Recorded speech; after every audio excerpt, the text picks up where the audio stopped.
27 রোজার রাতে সন্তান ফোন দিয়া বলে, বাবা আমি আগামীকাল রওনা দিলে রাত 2টা-3টায় গিয়া ঢাকায় নামবো, আমি সাহারি তোমাদের সঙ্গেই খাবো। মা বসে আছে, মায়ের সন্তানের বাবাও বসে আছে, সন্তান আসবে। রাত্র 2টা-3টা হয়ে গেছে, সাহারির সময় হয়ে গেছে, সন্তানের খবর নাই। শেষ টাইমে মা বাবা সাহারি খেয়ে ফজরের নামাজ পড়ে দরজার মধ্যে অপেক্ষা করতেছে, সন্তানের খবর নাই। 8টা, 9টা, 10টা বেজে গেছে, মায়ের মনটার ভালো লাগে না। স্বামীকে ডেকে বলে, স্বামীরে আমার সন্তান কই, আমার মনটা ভালো লাগে না, একটা ফোন লাগাও। স্বামী ডাক দিয়া বলে, চিন্তা করো না, ঈদের সময় যানজট থাকতে পারে, চলে আসবে। কিছুক্ষণ পর বাবার মনটাও ভালো লাগে না, বাইরে নেমে পায়চারি করতেছে। হঠাৎ করে একটা ফোন চলে আসছে।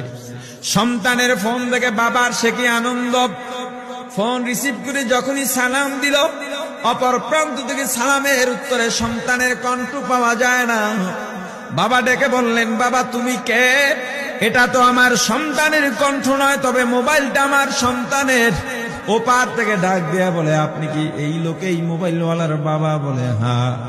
আপনি এখনো বাড়িতে কি করেন? আপনার যেই সন্তান ঢাকা থেকে গাড়ি নিয়া 2500-এর দিকে রওনা দিয়েছিল, ওই গাড়িটা 2500 পৌঁছতে পারে নাই। পথিমধ্যে সংঘর্ষে রাস্তার মধ্যেই অনেকগুলো মানুষ মারা গেছে, অনেক যুবকও তার মধ্যে আছে। রাস্তার পাশে সাদা কাপড় দিয়া ঢাকা। দেখেন আপনার সন্তান এই লাশের মধ্যে আছে কিনা। মোবাইলটা আমি রাস্তার পাশে পড়ে পাইলাম। বাবা পাগলের মতো একটা দৌড় দিছে। মা মনে করছে সন্তান বুঝি কাছাকাছি চলে আসছে। অন্যান্য সন্তানদের ডাক দেয়া বলে, তোরা কে, কোথায়, এদিকে আয়, তোদের ভাই বুঝি কাছাকাছি আসছে। আমার কলিজার টুকরা সন্তান, তোর বাবা যে আগায় আনতে গেছে, তাড়াতাড়ি নতুন চাদর বিছা, বালিশের কভার গুলো খুলে নতুন কভার লাগা, পানি গরম বস, আমার সন্তান এসে গোসল করবে।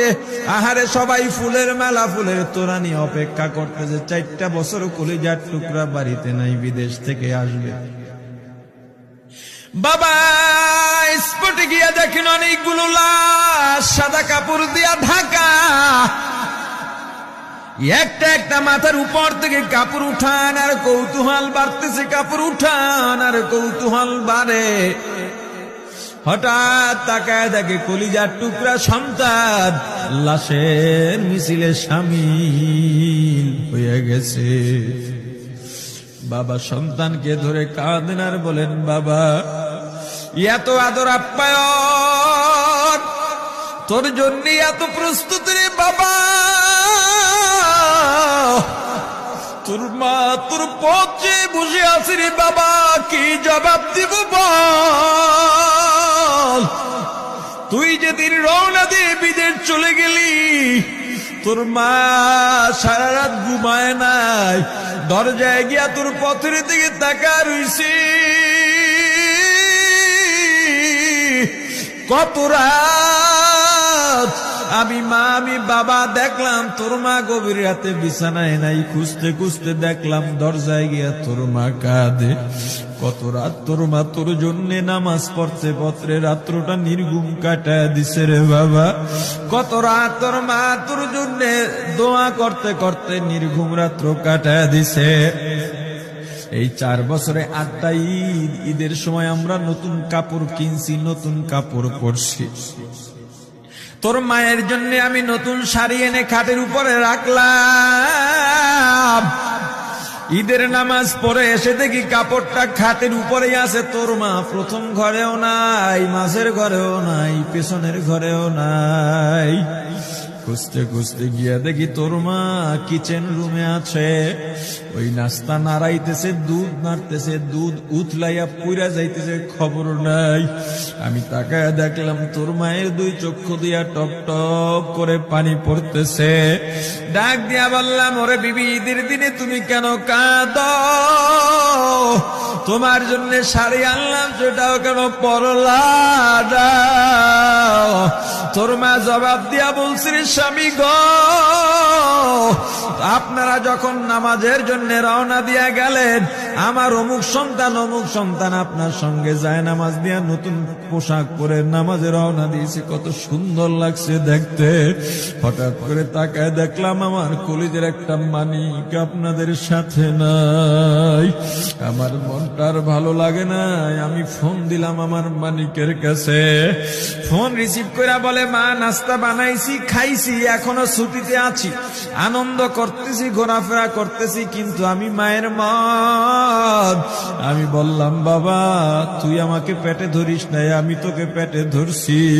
আমাকে খুশি রাখার জন্য কত কথাই না বললি, ঈদের টাকা পাঠাইলি, তোর টাকা দিয়া তোর বাবা জামা কিনছে, তোর ভাইরা জামা কাপড় কিনছে, তোর টাকা দিয়ে পরিশ্রমের টাকা দিয়ে আমার শাড়ি কিনছে, গহনা কিনছে, কিন্তু তোর পাশে আমি হাতুড়ের বাড়ির শব্দ কেন পাই? আমার সন্তান বলতে চায় না, পরে বলে, মাগো কাজ করতে আসছি, টাকা নিয়ে কাজ করি, ঈদের দিনেও আমাদের ছুটি দেয় না। ওরে স্বামী বলে, ঈদের দিনেও যেই সন্তান কাজ করে, এই শ্রমের টাকার শাড়ি আমি মা কেমনে পরব রে? ওরে বাবা, আজকে তুই আসবি, খবর শুনে তোর মা এক সপ্তাহ আগের থেকে ঘুমায় না, তোর জন্য কত রঙের পিঠা বানাইছি, তোর জন্য কত আয়োজন, আমি তোর মাকে কি বলবো বাবা বল। বাবা সন্তানের লাশ অ্যাম্বুলেন্সে উঠে বাড়ির দিকে রওনা দিছে। আহারে বাড়ির কাছাকাছি আসছে, এদিকে মা দরজায় গিয়ে অপেক্ষা করতেছে, গাছের আড়াল দিয়া পথের দিকে তাকায় আছেন। দেখেন একটা গাড়ি আসতেছে, মায়ের সে কি আনন্দ, বাড়ির মধ্যে দৌড় দিছে, তোরা কই তাড়াতাড়ি আয়, ফুলের মালাগুলা নিয়ে আয়, গাড়ি এসে পড়ছে। বাড়ির দরজা দিয়ে যখন অ্যাম্বুলেন্সের হরেন দিয়া ঢুকতেছে, হুইসেল দিয়া ঢুকতেছে, মা একটা চিৎকার দিছে, ওরে এই মরণ গাড়ি আবার বাড়ি কেন, কার কপাল পুরুষে?